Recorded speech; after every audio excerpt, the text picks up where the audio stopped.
Capítulo número 16. El poder del pensamiento inoportuno. Desacato en vez de honra.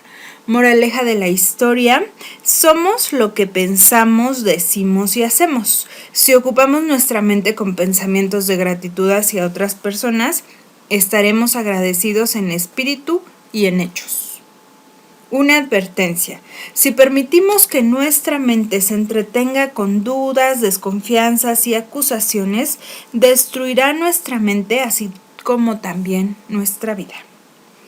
¿Hay realmente consecuencias espirituales para alguien que vive descuidadamente haciendo su propia voluntad y viviendo una vida independiente? ¿Habrá demonios que se ocupan de plantar en nuestra mente pensamientos malsanos que nos hacen estar agitados, deprimidos o lo que es peor, que acusan a otros? Hace algunos años, un libro sobre el tema del poder del pensamiento positivo tomó el mercado como una tormenta. El libro siguió siendo de los más vendidos durante años porque hay poder tanto para sanar como para destruir en la manera de pensar de una persona. Esa fue la historia escrita por una mujer que lo aprendió de la manera difícil. El poder del pensamiento inoportuno. Novena historia. Él llegó a mi vida en un momento en que me encontraba muy sola. Me había mudado a una ciudad universitaria para trabajar como voluntaria en un ministerio próspero. Estábamos ocupados con muchos estudios bíblicos, reuniones, memorización de las escrituras, conferencias, charlando con amigos y comiendo juntos. Luego, de manera inesperada, fui despedida del ministerio. Me encontraba a horas de mi casa, tenía gastos que pagar y acababa de comenzar un trabajo pagado, así que decidí permanecer allí en la ciudad para ajustarme y darme tiempo para pensar qué más haría. Me encontraba más que un poco sola. Tenía una gran necesidad de ser necesitada. Pensé mucho más acerca del tipo de hombre con quien quería casarme. Sabía que tenía que ser real, no un autómata cristiano. Pero ahora me encontraba fuera de mi grupo, sola en el mundo, y me preguntaba cómo lo iba a conocer. Luego, un día sucedió, mientras estaba haciendo un mandado, de manera impulsiva entré a una cafetería y pedí un café expreso. Y viendo a una amiga que se encontraba allí comiendo, me senté a su lado. Me dio un ligero codazo en las costillas y me dijo: no voltees a ver ahora, pero un hombre guapísimo que está sentado a tu derecha te está echando el ojo. Parece como que el Medio Oriente, parece que es como del Medio Oriente o de un lugar así, pero lo he visto en la iglesia, así que debe ser cristiano. Cuando mi amiga me dio la señal, volteé a verlo. Era hermoso, con cabello negro ondulado y con bigote. Súbitamente volteó hacia nosotros de manera que nuestras miradas se cruzaron. Podía sentir cómo me sonrojaba. Alcancé a verlo sonreír antes de que bajara la mirada. Pocos días después andaba en otra diligencia cuando súbitamente ahí estaba frente a mí. Fue un momento magnífico en el que me sentí que se detuvo el corazón. Los dos nos quedamos mirando a los ojos y luego nos reímos. Fue uno de esos momentos en los que parecía que todo estaba ya predestinado. Juan comenzó a visitar mi lugar de trabajo, salíamos a caminar, disfrutábamos de un helado o visitábamos algún restaurante retirado. Me fascinaba su voz. Era encantador, espontáneo, amigable, divertido e independiente, lo que balanceaba mi personalidad metódica y estable. Vivía para los momentos en que estábamos juntos. Juan estaba tan lleno de ocurrencias emocionantes y hacía mi vida tan plena y provechosa. Mi vida era emocionante, intoxicante y maravillosa. El amor tiene que ser una dulzura que hace que todo sea hermoso. Juan era tan cortés y considerado. Temprano por la mañana cada día me dejaba el desayuno en una bolsa en el asiento de mi auto. Esto significa que iba a trabajar como a las 5 de la mañana. Horneaba rollos de espinacas, preparaba jugo de naranja fresco, manejaba mi casa, que está como a media hora de distancia, dejaba la bolsa y se regresaba a trabajar. Semidormida podía escuchar su camioneta entrando al estacionamiento y sabía que era él. Había algo en el amor que me daba una energía que no había tenido. Con mi tendencia a la depresión, este era un contraste bienvenido que me energizaba y me daba vida. Podía hablar con él hasta las primeras horas de la madrugada y luego levantarme por la mañana fresca como una lechuga. El trabajo no me parecía tan pesado y todos eran unos gruñones comparados conmigo. En ocasiones me dejaba una tarjeta o alguna otra cosa agradable sobre mi escritorio. Después de estar saliendo con Juan durante 2 meses, lo llevé a conocer a mis padres. A ellos realmente les agradó bastante. La segunda vez en que Juan vino a visitar a mis padres, me pidió que me casara con él. Nuestra boda se llevó a cabo un día frío y claro, después de que había pasado una tormenta en el hermoso estado de Nueva Inglaterra. Estaba tan emocionado, su papá nos casó y antes de declararnos marido y mujer, envolvió su estola sacerdotal alrededor de nuestras manos unidas, atándolas juntas, tal y como una película que había visto. Después de casados, continuamos con nuestras caminatas y pláticas que me fascinaban. Comprábamos una cena cara y la partíamos para compartirla. Hacíamos lo mismo con un chicle, siempre compartíamos, así éramos. Las personas podían ver cuán perfectos éramos uno para el otro.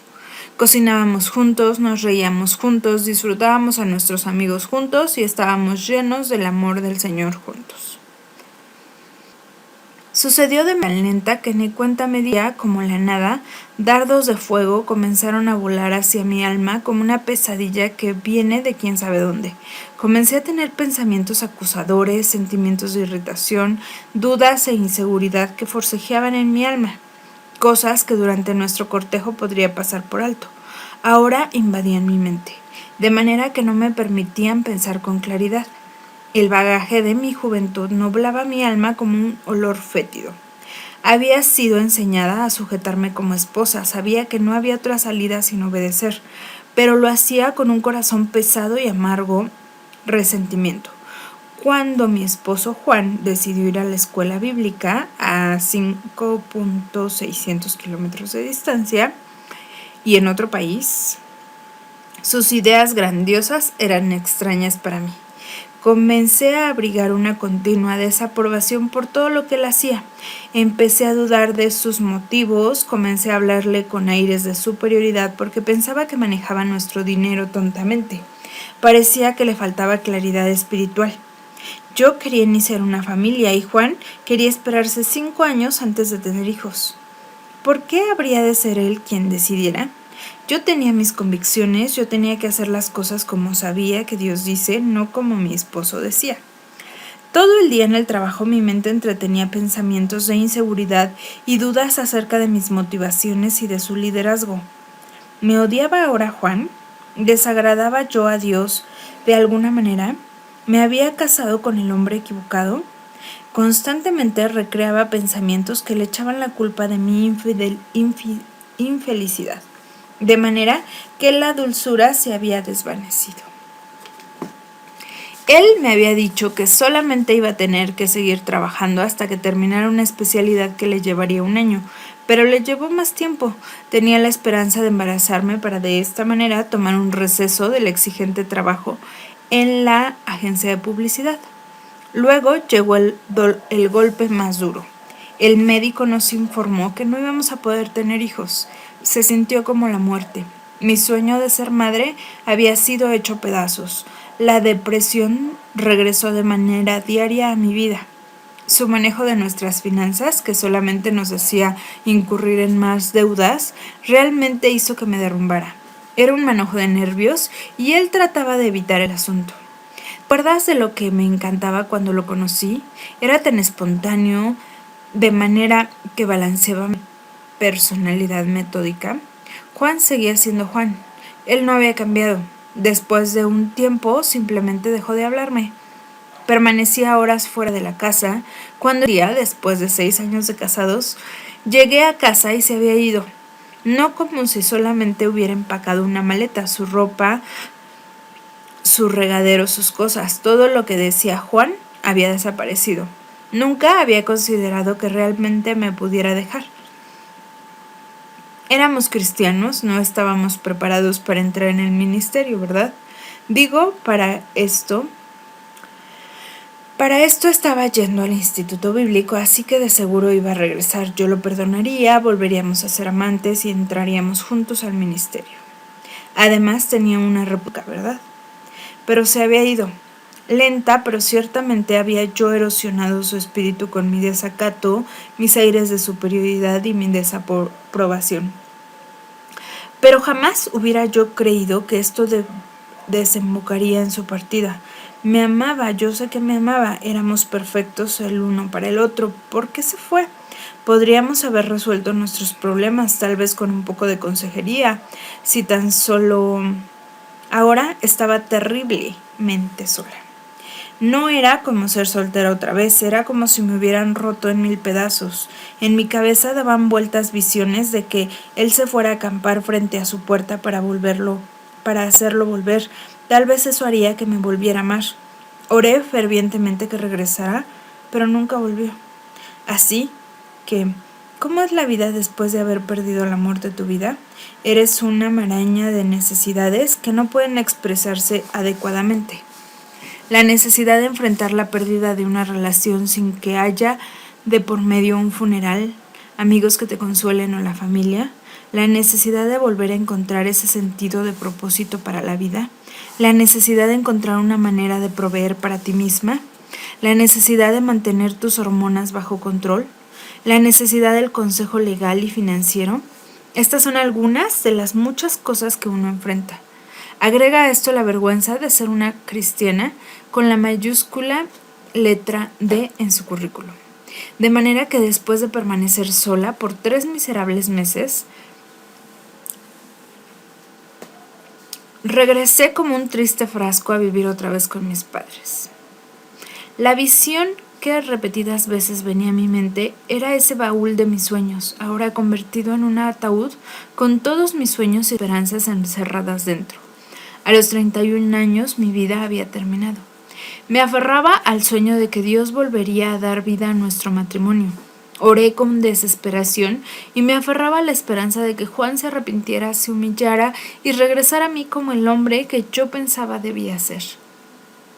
El mismo punto de apoyo mental que yo había dado a Satanás y que él utilizó para destruir mi matrimonio todavía me controlaba y me mantenía sola. Era la misma actitud que me hacía estar deprimida antes de casarme y el mismo problema que ocasionó que fuera despedida del ministerio en el que colaboraba antes de conocer a Juan. En mi mente todos estaban faltos de sensibilidad y de espiritualidad. Solamente yo buscaba al Señor. No podía ver mis faltas. Todos los caminos del hombre son limpios en su propia opinión, pero Jehová pesa los espíritus. Encomienda a Jehová tus obras y tus pensamientos serán afirmados. Proverbios 16, del 2 al 3. Con el tiempo llegué a creer que de hecho me había casado con el hombre equivocado. Hacía malabares espirituales en mi mente y esto hizo que volviera a caer en fuertes depresiones. Me parecía como que Dios mismo me estaba castigando. Llegué a ser más conservadora y comencé a aplicar la ley del Antiguo Testamento en mi vida. Traté de guardar el día de reposo, me convertí en la representante modelo de la causa lo que Dios ha unido no lo separa el hombre. El abogado de Juan me llamaba con cierta frecuencia diciéndome que mi esposo quería el divorcio. Yo me rehusaba. Esta mentalidad mía continuaría controlando a Juan durante los siguientes 9 años. No le iba a permitir que siguiera con su vida. Había oído que Juan estaba ahora con otra mujer a la que verdaderamente amaba y con la que se quería casar. Y yo pensaba que si él no se quería arrepentir y volver conmigo, entonces lo obligaría a vivir en pecado si quería una esposa e hijos. Para mí, esto era como una especie de martirio. Pero el divorcio es solamente una palabra. Divorcio en la Biblia significa no estar viviendo juntos como uno.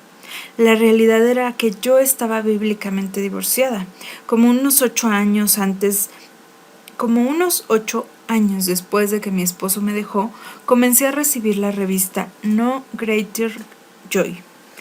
Con cada número de la revista comencé a ver la diferencia entre la gracia y la esclavitud, y la fortaleza de la inigualable Jezabel que había edificado. Comenzó a agrietarse, no podía poner el dedo en ello, pero algo estaba cambiando dentro de mí. Por más de 2 años escuché la serie de predicaciones de Michel Pearl sobre el libro de Romanos. La palabra de Dios me estaba dando luz, estaba comenzando a verme como la santurrona controladora que era. Finalmente estaba dispuesta a admitir que ese hombre con quien yo me había casado tantos años antes ya no era mi marido. Por fin fue claro para mí que lo debía dejar ir, si ese era su deseo. Me pregunto qué hubiera sucedido si yo, libremente de todo corazón, lo hubiera dejado ir años antes. ¿Hubiera él cambiado de manera de pensar en el proceso? ¿Me hubiera perdonado? Es demasiado tarde para saberlo. Con el paso de los años, mi amargura lo había hecho desconfiar de mis intenciones. Cuando reconoció mi voz en el teléfono, su tono de voz reflejaba enojo. Le dije de manera franca y directa que lo sentía mucho y que firmaría los papeles. Mientras hablamos, era como si una ventana se hubiera abierto en su alma. Sonaba más y más amigable como el hombre con quien yo me había casado. ¿Estaba Dios dándome una segunda oportunidad para ser la persona que debía de haber sido para ese hombre? No lo sabía, pero cualquiera que fuera el resultado, estaría agradecida. Hablamos 5 veces ese día. Yo cumplía ese día 40 años de edad. Fue uno de los días más felices de mi vida. Al final me envió los papeles. Tuve que aceptar con gracia su decisión y finalmente, después de todos estos años, estaba obedeciendo a mi esposo. Había terminado, pero Dios no me dejó entre las cenizas para desperdiciar mi vida. Soy de Él. Nunca me dejará ni me abandonará a pesar de mi pensamiento apestoso. Bueno, enseguida viene el final de mi historia y podrás leer por ti misma que algunas lecciones son difíciles. Sola, pero nunca jamás sola otra vez. Durante los siguientes 2 años, pasé mucho de mi tiempo libre en largas caminatas, hablando y llorando. Me encontré a mí misma en una espiral de pensamientos tontos hasta que finalmente dije: Dios, yo sé que tienes algún tipo de plan para mí, por favor házmelo saber. Necesito dar de mí a las personas, necesito una vida con propósito. Recuerda el versículo que cité antes: encomienda a Jehová tus obras y tus pensamientos serán afirmados. Esa mañana, mientras caminaba y oraba, fue como si hubiera escuchado un fragmento de un mensaje de Elizabeth Elliot. Solamente haz la siguiente cosa. Ni siquiera había pasado 1 minuto cuando escuché la voz de un niño que daba voces detrás de mí. Oye, espérame. Corrió para alcanzarnos y acompañarnos a mí y a mi perro en nuestra caminata. Comenzó a acompañarnos cada día y posteriormente vino a mi casa. Ahora no había tiempo de quejas ni lamentos, porque tenía un pequeño que me importunaba y demandaba mi atención. Era maravilloso. Mi hijo, que había sepultado hacía tanto tiempo, estaba súbitamente encontrando una respuesta. Le enseñé a hacer todo lo que yo estaba haciendo en el jardín y en la casa. Estaba hambriento de un amigo como lo estaba yo. Nos hicimos grandes amigos. Al poco tiempo, otros niños cuyos padres estaban demasiado ocupados para pasar tiempo con ellos, comenzaron a aparecerse por mi casa. Un día estaba doblando una colcha para bebé que había hecho años antes, cuando una de las jóvenes mayores que había venido de visita exclamó: «¿Cómo me gustaría que alguien me enseñara a hacer eso, caray?». Ya tenía un ministerio y era muy divertido. Hice invitaciones y las eché en los buzones de correo que había en la ruta donde yo caminaba. Todos los viernes por las noches enseñaría a todo el que quisiera venir a cómo coser un cuadro para una colcha. Solamente tenía una máquina de coser, así que esperaba que solamente vinieran 1 o 2 chicas que probablemente se iban a pasar el tiempo distrayéndose y bostezando. Bueno, pues sí vinieron 11 en total: tazas para té, una tetera de plata, panecillos horneados que habían sobrado de una reunión de negocios, una plancha y una tabla para planchar, retazos de telas, una cortadora circular y un manojo de nervios en mi estómago. Sabía que el Señor me estaba usando. Pasaron los meses y los años, los niños crecieron y adquirieron otros intereses, pero había dejado la marca de Dios en sus vidas. Como le expresa el salmista en el Salmo 30:11, has cambiado mi lamento en baile, desataste mi cilicio y mientras ministraba a esos niños necesitados, Dios convirtió mis cenizas en algo hermoso. Luego Dios me llevó a otro ministerio. Ahora trabajo en el departamento gráfico de un ministerio a nivel mundial. Personas están siendo traídas al Salvador y matrimonios están siendo restaurados y yo soy parte de eso. Es cierto que mi horrible actitud pecaminosa me llevó al desastre, pero solamente el pecado, más pensamientos necios, me mantendrían allí. Dios está dispuesto y es capaz de tomar los pedazos rotos y forjarlos juntos para crear una imagen hermosa. Sí, las líneas están ahí mostrando que la vida es un rompecabezas de piezas que han sido unidas, pero si das unos pasos hacia atrás, esas líneas ya no se perciben, viéndose únicamente la obra de arte del maestro. Esta es mi historia, una tragedia la cual podía haberse evitado tan fácilmente. Juan no era diferente a tantos hombres jóvenes. Él estaba lleno de ideas locas y no ganaba dinero de manera sabia, pero sin duda hubiera madurado. Si tan solo yo hubiera obedecido de los mandamientos de Dios para las esposas y hubiera guardado mis votos de honrar y obedecer y reverenciar a Juan, entonces hoy yo sería una mujer muy amada y apreciada. No des por hecho que puedes tener tus arranques de ira, hacer corajes, hacer berrinches, tratar a tu hombre con desacato, exigir el control del dinero y todavía tener a tu hombre desesperadamente enamorado de ti. Aprende de mis errores. Hermanos, yo mismo no pretendo haberlo alcanzado ya, pero una cosa hago. Olvidando ciertamente lo que queda atrás y extendiéndome a lo que está delante, prosigo a la meta, al premio del supremo llamamiento de Dios en Cristo Jesús. Pensamientos puros. Los pensamientos puros y de agradecimiento pueden surgir de muchos actos de la voluntad. Hace años tenía una amiga que desarrolló un hábito inusual. Había pasado su juventud en sexo, drogas y amargura. Pensaba mal de muchas personas. Después de que fue salva, decía que su mente era un estanque de aguas residuales putrefactas y detestaba el continuo bombardeo de malos pensamientos. Un día pudo percibir la fealdad de su amargura y decidió que la odiaba tanto que iba a dejar de hacerlo costara lo que costara. Decidió que en vez de hablar mal de alguien, aunque fuera cierto, y la persona se lo mereciera, cada vez que surgiera de ella una respuesta iracunda y cada vez que tuviera un pensamiento negativo, un pensamiento sexual impuro o algún pensamiento deprimente, ella clamaría a Jesús en voz alta.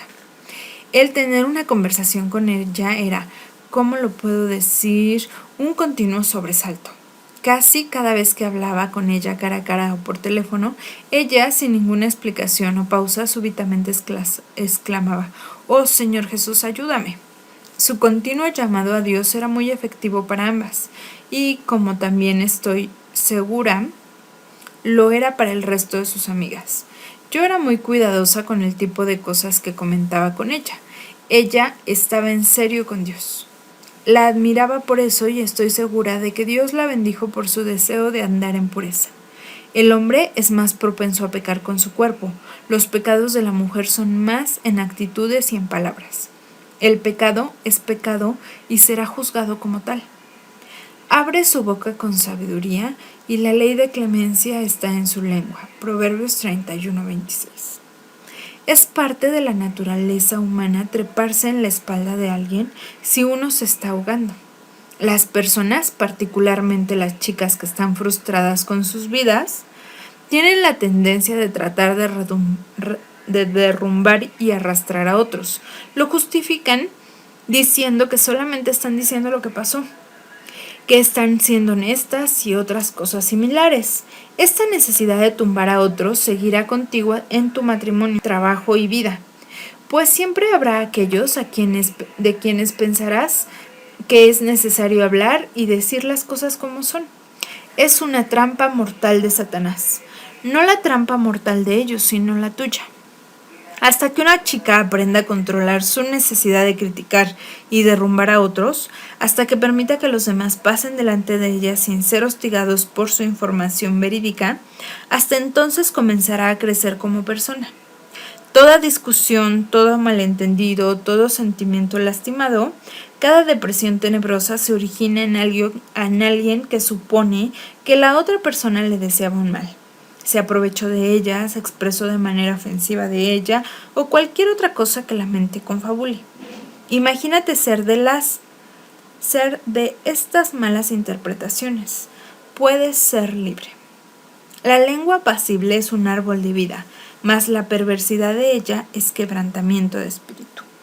La palabra hebrea para perversidad significa irracional, que son razonables y que la persona a la que mira con desprecio es la que es irracional. Si tienes conflictos con alguien, probablemente estás siendo irracional por lo menos la mitad del tiempo. Si más de una persona te provoca irritación, menosprecio o conflicto, entonces es probable que tú seas la culpable o que la ofensora en la mayoría de estas relaciones. No importa qué tan dulce te creas, a ti es a la que le hace falta una lengua apacible. Algunas familias, a veces hasta algunas comunidades de personas, parecen tener una predisposición hereditaria al resentimiento y a ser conflictivas. Los que han sido criados en un ambiente así tienden a aceptar las envidias, las sospechas y a pensar mal de otros como la norma. Simplemente suponen que todo el mundo los critica. Créanlo o no, existe otro mundo en donde las personas se aman unas a otras y no hay sentimientos de amargura o resentimientos entre ellas. Un mundo en donde uno jamás se imagina que alguien puede estar pensando mal de ellos. Un mundo de paz y de contentamiento diario. Derribando argumentos y toda altivez que se levanta contra el conocimiento de Dios, y llevando cautivo todo pensamiento a la obediencia de Cristo. Ahora mismo, como joven soltera, pide a Dios que te dé la sabiduría para limpiar tu alma de esta plaga de pensamientos negativos. Así como mi amiga clamaba a Dios, llena tu alma con la hermosura de una vida de pensamientos nobles. Espera que las personas hagan el bien. Ocúpate en servir a otros, no solo a tus amigos, sino a cualquiera que tenga necesidad. Puede ser que te traten injustamente, pero probablemente no sucederá así. Y mientras tanto, tu alma será libre para remontar el vuelo. En el Salmo 15, el salmista cantó: Jehová, ¿quién habitará en tu tabernáculo? ¿Quién morará en el monte santo? El que anda en integridad y hace justicia y habla verdad en su corazón.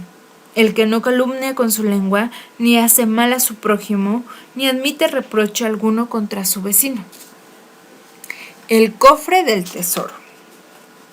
Con sabiduría se edificará la casa y con prudencia se afirmará. Con ciencia se llenarán las cámaras de todo bien preciado y agradable. Proverbios 24 del 3 al 7. Coloqué esta tragedia hacia el final del libro por una razón. Todo lo que hemos cubierto en este libro, la oración, el cortejo, encontrando la voluntad de Dios, la castidad, todo puede hacerse correctamente, pero a pesar de ello, todavía puedes arruinar tu vida y matrimonio, si estás llena de pensamientos acusadores y de palabras hirientes. Una mente y un corazón puro son los elementos más importantes que traerás a tu vida y a tu matrimonio. Sin falta, agrégalos como un tesoro invaluable a tu baúl y a ese cofre del tesoro que contienen las cosas que atesoras para tu matrimonio. Haz un compromiso por escrito. Encuentra un versículo de la Biblia que puedas apropiar como promesa. Este es un gran día para atar listones. Asegúrate de que esté marcado con letras en negrilla en la tabla de tu corazón. Con esto terminamos